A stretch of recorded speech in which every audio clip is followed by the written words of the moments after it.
नमस्कार दोस्तों, पीएलटिक्स में आपका बहुत बहुत स्वागत है। दोस्तों आज के इस क्लास में यूपीट प्लस सी पेट एग्जाम 2023 के लिए किरण पब्लिकेशन का प्रैक्टिस सेट दूसरा लेकर आया हूं।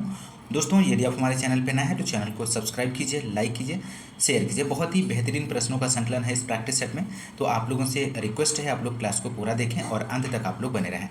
दोस्तों आइए शुरू करते हैं क्वेश्चन नंबर फर्स्ट से। क्वेश्चन नंबर यहाँ पर फर्स्ट दिया गया है, भारतीय इतिहास से संबंधित क्वेश्चन नंबर फर्स्ट है। ऋग्वैदिक काल में आर्यों का मुख्य व्यवसाय क्या था, आपको बताना है। दोस्तों दिए गए ऑप्शंस में से इसका सही जवाब क्या बनेगा, तो राइट आंसर हो जाएगा ऑप्शन 4 पशुपालन। ऋग्वैदिक आर्यों का प्रारंभिक जीवन अस्थायी था, उनके आर्थिक जीवन पर मूलभूत आधार कृषि और पशुपालन था। तो राइट आंसर जो होगा ऑप्शन 4 बनेगा। नेक्स्ट क्वेश्चन नंबर सेकेंड है, बिंबिसार के बाद कौन उत्तराधिकारी बना, तो राइट आंसर हो जाएगा ऑप्शन सेकेंड अजातशत्रु। बिंबिसार के पश्चात उसका पुत्र अजातशत्रु मगध का शासक बना। नेक्स्ट क्वेश्चन नंबर थर्ड है, मराठी योद्धा शिवाजी के पिताजी कौन थे, तो दिए गए ऑप्शंस में से आपको राइट विकल्प का चयन करना है। तो राइट आंसर हो जाएगा ऑप्शन फर्स्ट शाहजी। मराठा योद्धा शिवाजी के पिताजी शाहजी थे, तो राइट आंसर ऑप्शन फर्स्ट हो जाएगा। नेक्स्ट क्वेश्चन नंबर 4 है, 1857 के विद्रोह के दौरान भारत का गवर्नर जनरल कौन था, तो आप इस क्वेश्चन का आंसर बता सकते हैं। तो राइट आंसर जो हो जाएगा ऑप्शन थर्ड लॉर्ड कैनिंग। 1857 के विद्रोह के दौरान भारत का गवर्नर जनरल लॉर्ड कैनिंग था। अगला क्वेश्चन नंबर 5 है, इसके साथ भारत में ब्रिटिश को फ्रांसीसी चुनौती का अंत हुआ, तो राइट आंसर ऑप्शन थर्ड है वांडीवास का युद्ध, इसका सही जवाब बनेगा। वांडीवास के युद्ध के साथ भारत में अंग्रेजों ने फ्रांसीसी चुनौती का अंत कर दिया, क्योंकि इसमें फ्रांसीसियों की भयंकर हार हुई थी। नेक्स्ट क्वेश्चन नंबर अगला है, भारतीय राष्ट्रीय आंदोलन से संबंधित क्वेश्चन नंबर 6। वर्ष 1914 में भारतीय राष्ट्रीय दल की बर्लिन में स्थापना किसने की थी, तो राइट आंसर यहाँ पर हो जाएगा ऑप्शन 4 चंपक रमन पिल्ले। नेक्स्ट क्वेश्चन नंबर 7 है, जिस समय दिल्ली ब्रिटिश भारत की राजधानी बनी उस समय वायसराय कौन था, तो राइट आंसर हो जाएगा लॉर्ड हॉर्डिंग, इसका सही जवाब बनेगा। 1911 में जब भारत की राजधानी कलकत्ता से दिल्ली स्थानांतरित किया गया तब लॉर्ड हॉर्डिंग भारत के वायसराय थे। ध्यान रखिएगा, महत्वपूर्ण प्रश्न है। क्वेश्चन नंबर अगला है, एओ ह्यूम के संबंध में निम्नलिखित में से कौन सा कथन सही नहीं है, दिए गए ऑप्शंस में से आपको बताना है। तो राइट आंसर बनेगा यहाँ पे दोस्तों ऑप्शन 4, उसने कांग्रेस के वार्षिक सत्रों की 2 बार अध्यक्षता की। नेक्स्ट क्वेश्चन नंबर 9 है, गांधी जी द्वारा सन 1933 तक संपादित समाचार पत्र का नाम क्या था, तो राइट आंसर हो जाएगा यंग इंडिया। गांधी जी द्वारा संपादित समाचार पत्र यंग इंडिया था, जो 1919 से 1932 तक, आप लोग ध्यान रखिएगा 1932 तक निकलता रहा। इसके बाद 1933 में हरिजन अंग्रेजी और हरिजन बंधु गुजराती और हरिजन सेवक हिंदी संपादित होने वाले प्रमुख समाचार पत्र थे। नेक्स्ट क्वेश्चन नंबर 10 है, अंग्रेजों द्वारा निम्न में से किस क्रांतिकारी को फांसी की सजा दी गई थी, तो राइट आंसर हो जाएगा ऑप्शन थर्ड राजगुरु, इसका सही जवाब बनेगा। नेक्स्ट क्वेश्चन भूगोल से संबंधित है, बहुत ही बेहतरीन प्रश्न है। क्वेश्चन नंबर 11, ग्रीष्म ऋतु में धूल भरी आंधियां तापमान पर क्या प्रभाव डालती हैं, तो राइट आंसर जो हो जाएगा सेकेंड तापमान को घटाती हैं। नेक्स्ट क्वेश्चन नंबर 12 है, विषुवत रेखा के समानांतर काल्पनिक रेखा को क्या कहते हैं, तो राइट आंसर यहाँ पे हो जाएगा दोस्तों ऑप्शन फर्स्ट अक्षांश। विषुवत रेखा के समानांतर काल्पनिक रेखा को अक्षांश रेखा कहते हैं। विषुवत रेखा को 0 डिग्री अक्षांश कहते हैं। अक्षांश विषुवत रेखा से हर स्थान पर समांतर रह कर ध्रुव तक अनेक वृत्तों का निर्माण करता है। अक्षांश रेखाएं 0 से 90 डिग्री तक पाई जाती हैं। नेक्स्ट क्वेश्चन नंबर 13 है, गारो और खासी जनजातियां मुख्य रूप से पाए जाते हैं। मोस्ट इंपोर्टेंट प्रश्न है, तो इसका राइट आंसर हो जाएगा ऑप्शन सेकेंड मेघालय। गारो और खासी मेघालय की जनजातियां हैं। गारो जनजाति तिब्बती मूल के जनजाति हैं, तो खासी जनजातियों को उत्तर में मोई तथा दक्षिण में वार नाम से जाना जाता है। गारो तथा खासी दोनों जनजातियों में माँ का वंश नाम ही अगली पीढ़ी को मिलता है। अगला क्वेश्चन नंबर 14 है, रायसीना हिल कहाँ है, दिए गए ऑप्शंस में से आपको राइट आंसर का चयन करना है। तो यहाँ पे दोस्तों राइट आंसर हो जाएगा ऑप्शन फर्स्ट नई दिल्ली, इसका राइट जवाब बनेगा। रायसीना हिल नई दिल्ली में स्थित है और भारत का राष्ट्रपति भवन यहाँ पर स्थित है दोस्तों। रायसीना हिल्स अरावली पर्वत श्रेणी का अंग है। अरावली पर्वत का आरंभ यहीं से होता है। क्वेश्चन नंबर अगला है 15 क्वेश्चन नंबर की बात करेंगे। सबसे पुरानी चालू परिष्करणशालाएं रिफाइनरी कहाँ है, तो राइट आंसर हो जाएगा 4 टेक्सास में है। सबसे पुरानी चालू परिष्करणशालाएं रिफाइनरी टेक्सास में है, जो 1934 में बनाई गई थी। टेक्सास अमेरिका का एक राज्य है जो गालवेस्टन की खाड़ी में स्थित है। ध्यान रखिएगा। नेक्स्ट क्वेश्चन, क्वेश्चन नंबर भारतीय अर्थव्यवस्था से संबंधित 16 क्वेश्चन नंबर है। गांधीवादी अर्थव्यवस्था किस पर बल देती है? तो यहाँ पर क्वेश्चन नंबर 16 का आंसर आपको देना है दोस्तों। तो राइट आंसर हो जाएगा समाजवादी एवं आर्थिक मूल्य, इसका सही जवाब बनेगा। नेक्स्ट क्वेश्चन, क्वेश्चन नंबर 17 है। उस रोजगार की स्थिति को क्या कहते हैं जिसमें कृषि श्रमिकों की उत्पादकता शून्य होती है? तो राइट आंसर जो होगा थर्ड ऑप्शन हो जाएगा, प्रच्छन्न बेरोजगारी कहते हैं दोस्तों। नेक्स्ट क्वेश्चन, क्वेश्चन नंबर 18 है। प्रधानमंत्री सुकन्या समृद्धि योजना का शुभारंभ कब किया गया था? तो राइट आंसर हो जाएगा ऑप्शन थर्ड, जनवरी 2015 में। नेक्स्ट क्वेश्चन, क्वेश्चन नंबर 19 है। भारत में हरित क्रांति के अंतर्गत विकसित बीज वाली फसलों की उच्च पैदावार वाली किस्मों का चयन कीजिए। तो दिए गए ऑप्शंस में से आपको चयन करना है। तो राइट आंसर यहाँ पर बनेगा ऑप्शन फर्स्ट, चावल, गेहूँ, दलहन, तिलहन और गन्ना, इसका राइट जवाब बनेगा।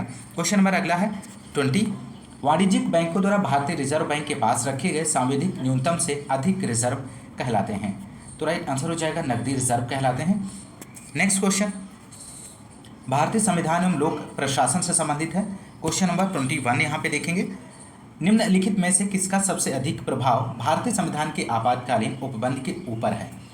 तो राइट आंसर बनेगा दोस्तों सेकेंड, जर्मनी का वेमर संविधान। जर्मनी का वेमर संविधान का सबसे अधिक प्रभाव भारतीय संविधान के आपातकालीन उपबंध के ऊपर है। क्वेश्चन नंबर अगला 22 है। संविधान प्रारूप समिति के समक्ष प्रस्तावना का प्रस्ताव किसने दिया? मोस्ट इंपोर्टेंट प्रश्न है, इसे आप ध्यान रखिएगा। राइट आंसर जो हो जाएगा क्वेश्चन नंबर 22 का फर्स्ट, जवाहरलाल नेहरू। संविधान प्रारूप समिति के समक्ष प्रस्तावना का प्रस्ताव जवाहरलाल नेहरू ने पेश किया। क्वेश्चन नंबर अगला 23 है। भारतीय संविधान का अनुच्छेद 125 संबंधित है, तो किससे संबंधित है दोस्तों? तो राइट आंसर हो जाएगा सर्वोच्च न्यायालय के न्यायाधीशों के वेतन, भत्ते एवं अन्य सुविधाओं से संबंधित उपबंधों से। क्वेश्चन नंबर अगला है 24। भारतीय संविधान का कौन सा अनुच्छेद मुफ्त कानूनी सहायता और समान न्याय प्रदान करता है? तो राइट आंसर हो जाएगा 39A, इसका सही जवाब बनेगा। भारतीय संविधान का अनुच्छेद 39A सभी के लिए न्याय सुनिश्चित करने हेतु गरीब और कमजोर वर्ग के लोगों को निःशुल्क कानूनी सहायता प्रदान करता है। अगला क्वेश्चन, क्वेश्चन नंबर 25। ग्राम पंचायत का कोई सदस्य हस्तलिखित आवेदन मुखिया को समर्पित कर त्यागपत्र दे सकता है? आवेदन समर्पित करने के कितने दिनों बाद त्यागपत्र प्रभावी माना जाएगा? तो यहाँ पर राइट आंसर जो बनेगा दोस्तों इस क्वेश्चन का फर्स्ट 7 दिनों तक, आप लोग ध्यान रखिएगा। नेक्स्ट क्वेश्चन सामान्य विज्ञान से संबंधित है। 26 क्वेश्चन नंबर, निम्नलिखित में से कौन सा एक प्रकाश संश्लेषी वर्णक नहीं है दिए गए ऑप्शंस में से? तो राइट आंसर जो यहाँ पे बनेगा ऑप्शन 4, एंथोसायनिन, इसका राइट जवाब हो जाएगा। क्वेश्चन नंबर अगला 27 है। पाचन क्रिया में प्रोटीन निम्नलिखित में से किस पदार्थ में बदल जाते हैं? तो राइट आंसर जो बनेगा ऑप्शन थर्ड, अमीनो अम्ल। प्रोटीन सर्वप्रथम अमाशय में प्रोटीन पाचक एंजाइम पेप्सिन के द्वारा पेप्टोन्स एवं पॉलीपेप्टाइड में टूटता है, फिर छोटी आंत में अग्नाशयी रस के पाचक एंजाइम ट्रिप्सिन एवं काइमोट्रिप्सिन द्वारा छोटी छोटी पॉलीपेप्टाइड श्रृंखलाओं के कार्बोक्सिल बंधों का जल अपघटन करके इन्हें अमीनो अम्ल में तोड़ता है। तो राइट आंसर थर्ड ऑप्शन हो जाएगा। क्वेश्चन नंबर 28 है। सहसंयोजी बंध में परमाणु इलेक्ट्रॉन क्यों साझा करते हैं? तो राइट आंसर हो जाएगा एक आदर्श गैस इलेक्ट्रॉन विन्यास प्राप्त करने के लिए।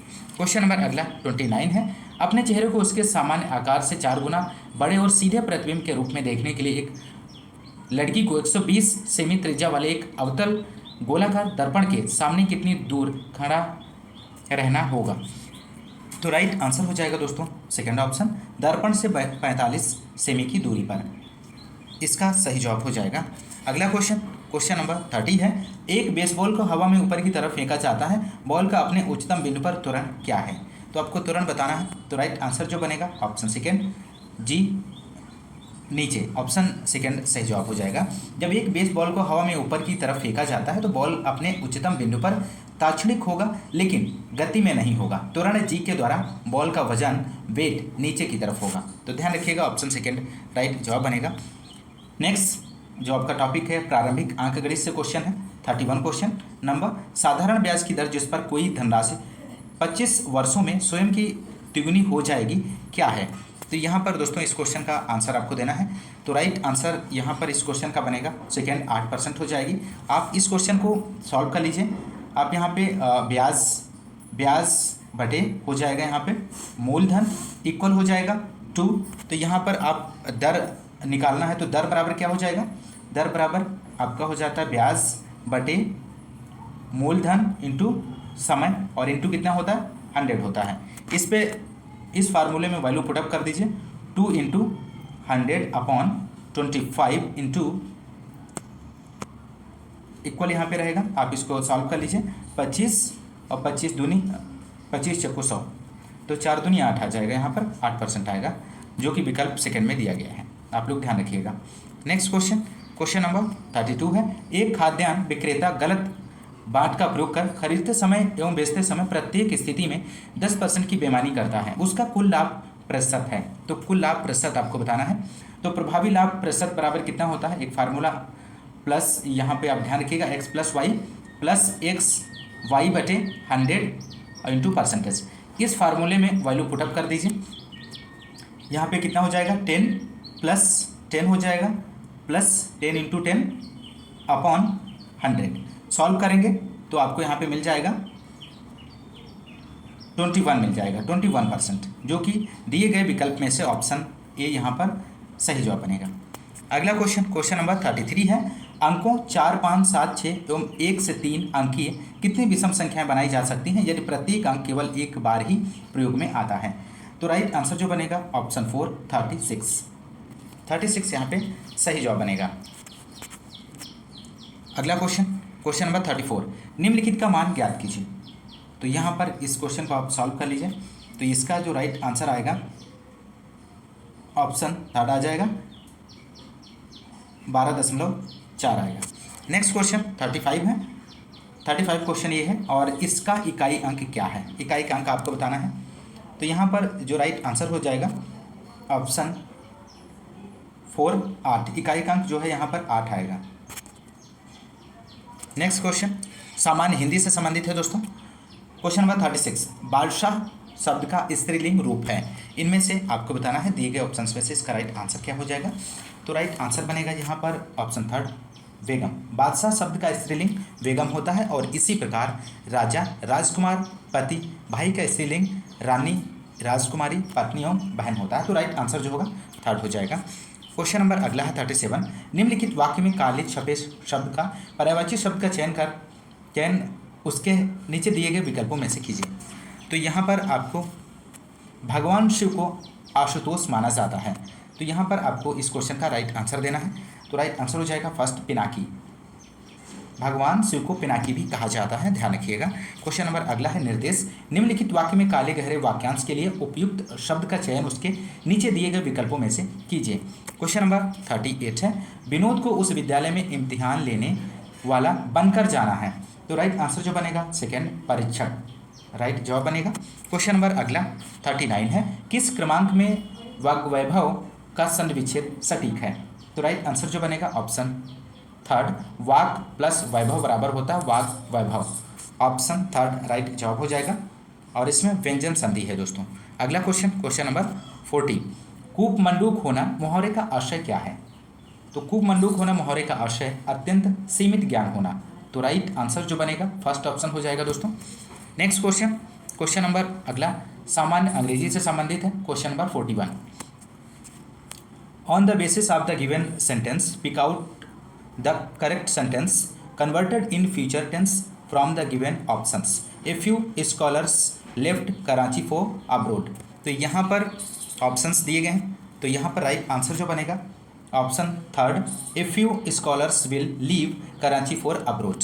नेक्स्ट क्वेश्चन नंबर 42 है, choose the option that describes the meaning of the following idioms and phrase in the blues. तो राइट आंसर आपको देना है दोस्तों। तो राइट आंसर हो जाएगा ऑप्शन 3 राइट जवाब बनेगा मेलानकोलिक एंड लो इंस्पायरिटेड, ऑप्शन 3 सही जवाब है। नेक्स्ट क्वेश्चन नंबर डायरेक्शंस दिए गए हैं 43 से 45। In the following questions you have one brief passage with 3 questions following the passage, read the passage carefully and choose the best answer to each question out of the 4 alternatives. तो यहाँ पर paragraph दिया गया है, इसे आप पढ़ लीजिए ध्यान से और इसके नीचे दिए गए क्वेश्चंस के आंसर देख लेते हैं। क्वेश्चन नंबर 43 है, the old man hid the gold. तो क्वेश्चन नंबर 43 का आंसर आपको बताना है, तो राइट आंसर हो जाएगा option third, underground. Next question, question number 44 है, the old man was placed when he. तो राइट आंसर हो जाएगा touch the gold. Next question, question number 45 है, the old man visited the place where he had kept the gold hidden. तो right answer option third हो जाएगा almost every day. Next question, तर्क शक्ति से संबंधित क्वेश्चन नंबर 46, दोनों शब्दों पक्षी पंख का एक दूसरे से एक निश्चित संबंध है, सही विकल्प का चयन करें जिसके दोनों शब्दों में वैसा ही समान संबंध है। तो राइट आंसर आपको यहाँ पर देना है क्वेश्चन नंबर 46 का। तो राइट आंसर हो जाएगा थर्ड, कार और पहिया। जिस तरह पक्षी पंख के बिना उड़ नहीं सकती उसी तरह कार पहिए के बिना नहीं चल सकती। तो राइट आंसर ऑप्शन थर्ड हो जाएगा। क्वेश्चन नंबर 47, YXWUTS MLK, यहाँ पर आपको फिल करना है, क्या आएगा?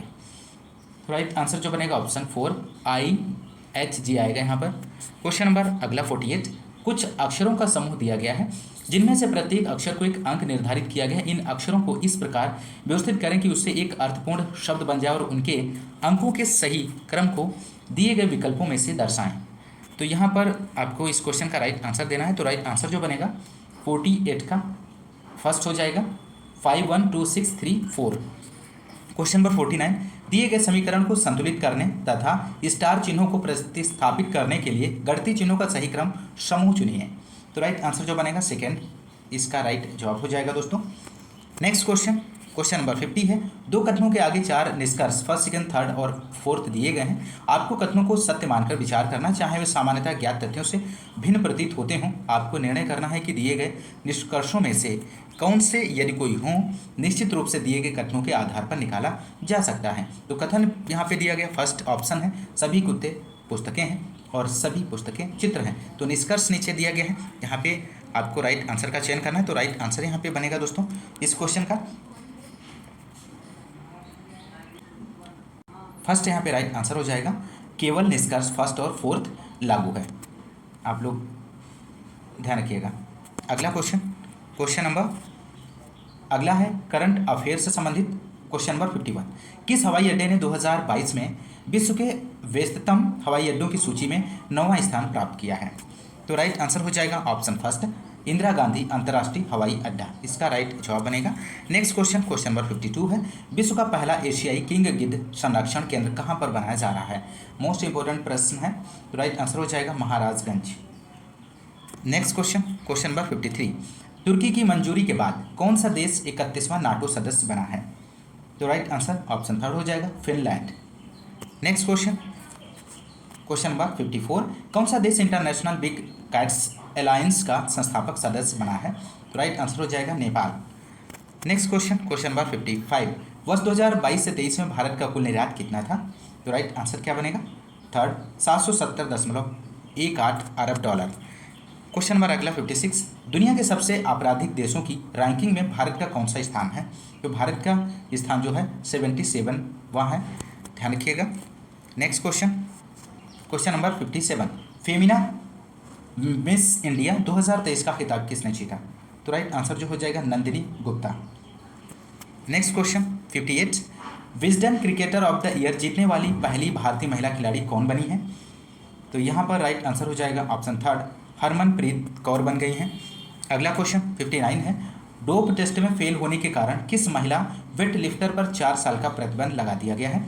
तो राइट आंसर जो बनेगा ऑप्शन यहाँ पर 4 ऑप्शन राइट जवाब हो जाएगा संजीता चानू। क्वेश्चन नंबर अगला 60 है, महर्ष पहल का लक्ष्य क्या है दिए गए ऑप्शंस में से? तो राइट आंसर हो जाएगा मिलेट्स के बारे में जागरूकता पैदा करें।